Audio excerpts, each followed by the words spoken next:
জীবনের গল্প আছে বাকি অল্প। 48 বছর হয়ে গেল, 49-এ পা দিয়েছি। সার্টিফিকেট অনুযায়ী কয়েকদিন আগে জন্মদিন পালন করেছি। আমাদের নবী করিম সাল্লাল্লাহু আলাইহি ওয়াসাল্লাম পৃথিবীতে 63 বছর বেঁচে ছিলেন। সেটাকে যদি জীবনের এক্সপায়ারি ধরি, হয়তো আর 14 বছর বেঁচে থাকবো। প্রতি বছরের জন্মদিনে এই কথাগুলো বারবার স্মরণ করি, আর নিজের দায়িত্ব কর্তব্যকে বারবার স্মরণ করিয়ে দেয়। গ্রামে জন্মগ্রহণ করেছি, ওখানেই বড় হয়েছে। গ্রামের মানুষের ভালোবাসা, তাদের অসহায়ত্ব দেখেছি। যখন শহরে পড়তে এসেছি ইন্টারমিডিয়েট লেভেলে, তখন থেকে শহরের মানুষের কষ্টগুলো দেখতে পাচ্ছি। বিশেষ করে যারা রাস্তায় ঘুমায়, রাস্তায় বড় হয়, যারা রাস্তায় ইভেনকি তারা তাদের যৌবিক নেশাগুলো মেটায়। এখন দেখছি প্রতিদিন বাচ্চাদের রাস্তায় নেশা করার সিনারিগুলো। ওদের দেখে বারবার নিজের চেহারার দিকে ভাবার চেষ্টা করি, নিজের সন্তানের দিকে ভাবার চেষ্টা করি, অন্যান্য মানুষের দিকে ভাবি, কথা শুনি, দেখি আমার মতো বাংলা ভাষায় কথা বলে এই দেশের নাগরিক। চেহারাগুলো অনেক সুন্দর, অনেক সুদর্শন।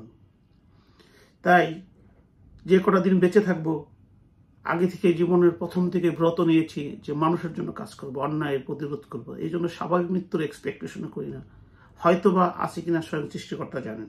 তবে যাই হোক, এই যে সর্বহারা গরিব মানুষগুলো, এই যে অসহায় মানুষগুলো যারা চিকিৎসা পায় না, গ্রামের যেসব ছেলেরা অথবা শহরের যেসব ছেলেরা অনেক স্বপ্ন নিয়ে বড় হয়, লেখাপড়া করে, কিন্তু চাকরি পায় না, চাকরির জন্য লক্ষ লক্ষ টাকা নেশা দিতে হয়, ঘুষ দিতে হয়। আর যারা ঘুষ খায় তাদের জীবন এবং তাদের জীবনের গাড়ি, বিভিন্ন ভাবভঙ্গি দেখে মাঝে মধ্যে মনে হয় যে হয়ে যায়, কিন্তু আবার যখন দায়িত্বের কথা মনে পড়ে তখন ব্যাক করি।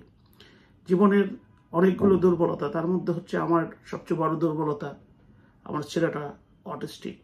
যতবারই আপনাদের কথা ভাবি, ওর চেহারাটা তার চেয়ে বেশি মনে পড়ে যে আমি যদি পৃথিবী থেকে চলে যাই, ও কি করবে, ও কিভাবে সার্ভাইভ করবে। ব্যাংক থেকে টাকা তুলে খরচ করার মতো কোনো সৌভাগ্য নাই।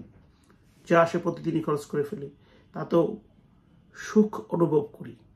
কিন্তু সবচেয়ে বেশি অসহায়ত্ব, দায়িত্বহীন মনে করি কিভাবে করব। একটি রাজনীতি দলকে আশ্রয় নিয়েছিলাম, সেটা গরিব মানুষের কথা বলবে,